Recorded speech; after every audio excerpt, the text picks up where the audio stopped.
Welcome to another episode of Business Continuity Today with your host, Todd DeVoe. Todd, take it away. Hey, good morning, everybody. Looks like, we're talking about recognizing what you don't know and filling in the gaps. And I guess that's kind of what we have to do. So, John Kennedy says, my mind doesn't work, my memories don't work like a computer file. And when I just retrieve them, or I can't just retrieve them, and he goes, boy, there it is. Says, my mind is selective in the terms of memories. And when I try to think back to college or high school, there are gaps, and I try to fill them in, but I can't always tell you it's the truth. So, what is he saying here? He says, you probably don't know about things as much as you think you do, right? And Eric McNulty writes that if you don't believe him, so take an object that you use every day, a zipper, a toilet, a stereo speaker, and try to describe the particular parts and how it works. And you're likely to discover that there are gaps in your knowledge on that particular thing or anything for that matter, right? And so in psychology, it's the cognitive barrier that is sometimes an illusion, if you will, that when you try to explain the things get into depth. So it's interesting. I was watching a piece on Discovery Channel, and they're talking about memory and about how your mind actually fills in the gaps. Like we don't really. That's why we get fooled pretty quickly. And there's a series on there. It's called Mind Games. And why do we fall for uh, tricks? Why do we fall for magic? Right? Why does that work for us? Well, it works because our mind is already trying to fill in those gaps for us, right? And well, as John Kennedy says, sometimes it may not be the truth. So in the profession of emergency management, we think about risk than most people do, right? We tend to worry about all the threats that are out there, including pandemics, the EMP, violent extremism, and I mean, everybody's talking about that today, right? You know, violent extremism that's going on in the nation, all the way from the summer until what's going on with the protests in DC. And you know, we live on the Pacific Rim, or I do at least, and so we're worried about earthquakes and tsunamis, and even and more. And I mean, think about this: the earthquakes in Yellowstone Park, right? The things that we think about. So, but this is the business that we're paid to be in, right? And so what we need to do is to be able to fill in those gaps for people that don't worry about all these things, such as our CEOs of our organizations, the elected officials for the county or city that we're working for, and that's what we're doing. And so, even as many hours as we spend on planning and thinking about how to avoid the crisis to respond to, we still have blind spots in our thinking. And is a basically it's a cognitive disorder that we have with these blind spots, right? And a few of them I could think of over the time is denial, right? And denial is, you hear this all the time. It's not going to happen here. It's not going to happen to us. It's not going to be as bad as we think, right? If you think about this, when we stand up and, you know, as we stand up and talk about the problems that are happening, and people always downplay them, like, oh, it's not going to be as bad as you are. You're a worry, you're the chicken little, if you will, right? And so these are some of the biases that we have to overcome in that blind spot in our thinking. The other thing is as well is over reliance on data. If you take a look at these, when people come up with, oh, show me the scientific proof. You know, where's the proof? Where's the data? Where's the data on this? And if the data doesn't match up to what you're seeing, there are times when you just dismiss what you're seeing because the data doesn't bear out. And so that's when we start getting into the idea of, like, you know, using your gut to think, right? So when data doesn't bear out, how do we prove to people that this is going to occur? So, for instance, on the West Coast, the Southern California specifically, we went through the whole process of becoming tsunami ready, and people to this day don't believe that we're going to have a tsunami that is going to hurt us as bad as other places. And then even more so, that if you take a look at some of the issues that are happening up in Portland or up in Oregon, right?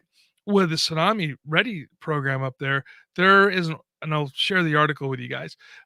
There's a area up there that has been hit by tsunamis in the past, and they are actually not listening to the experts, right? Because they want to be able to build down up into the tsunami inundation zones, which has been redlined, if you will, to where you're not getting insurance. They're not going. People don't want to give approval for building over there, and so they've actually removed the expert out of the equation now to allow for the building to go on down there.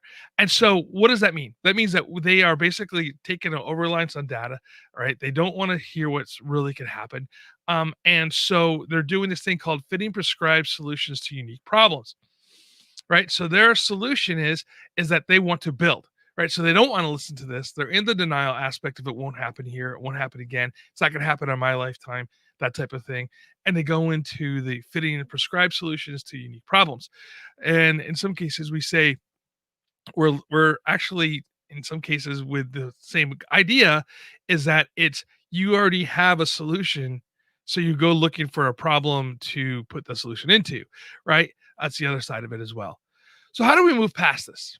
So we have to acknowledge the brain's limitations, right? And behavioral economists have shown that humans make systematic errors in judging of probabilities of risk and reward, right? So what does that mean? Is that we will tend to overestimate our abilities and for that risk over, or I'm sorry, the reward over the risk.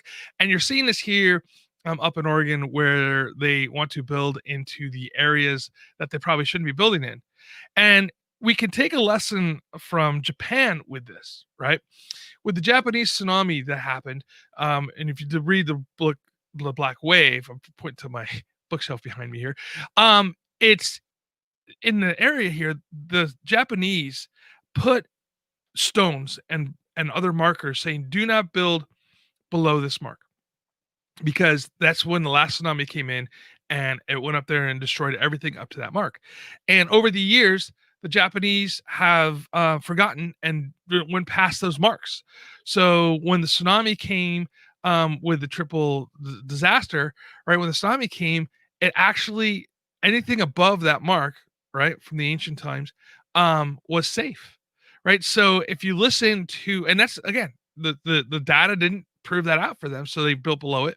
So if you listen to sometimes what is the gut, right, what is the history, not necessarily the data, you might be able to, have a better chance of surviving that event.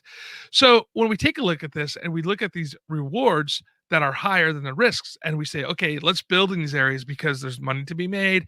We're expanding. We have more uh, population coming in here. What is the reward to building in these areas based on the risk?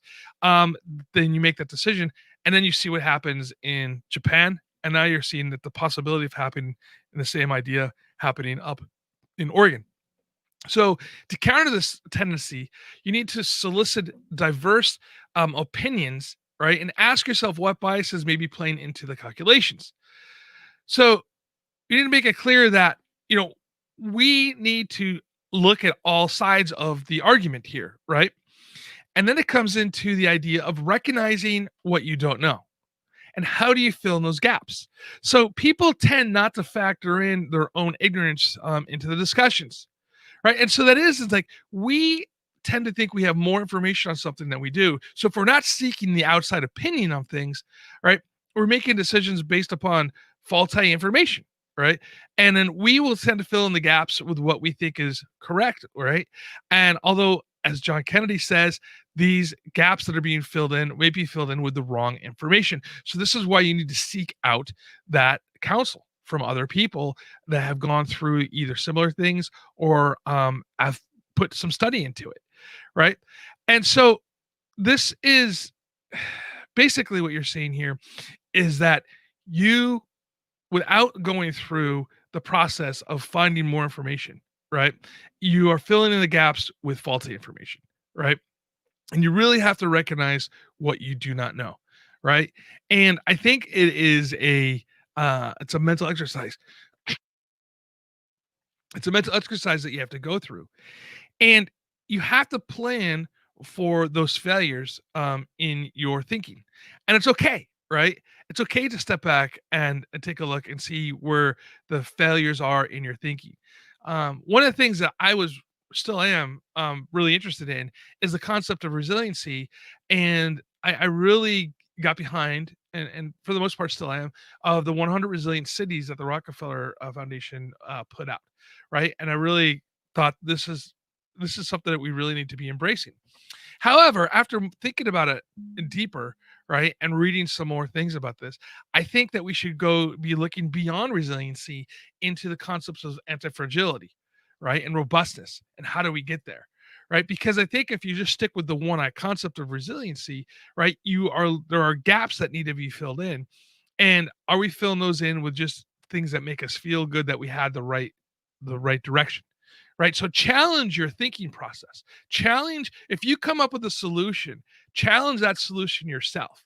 Right? And again, get outside counsel on it and have them challenge that solution as well.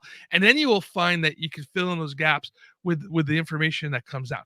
Because again, going back up to John F. Kennedy, he says that right that he doesn't know if the information that he has from the memories from back in college and high school is always the truth. Right? And so if you cannot think back, right? And understanding that the gaps that you're filling in is something that your brain does for you, that you're not consciously filling those gaps and you're not challenging your thought process, you're never going to grow. And we're not going to be able to have better plans and better business continuity and better resiliency and be able to make our communities and our organizations anti fragile.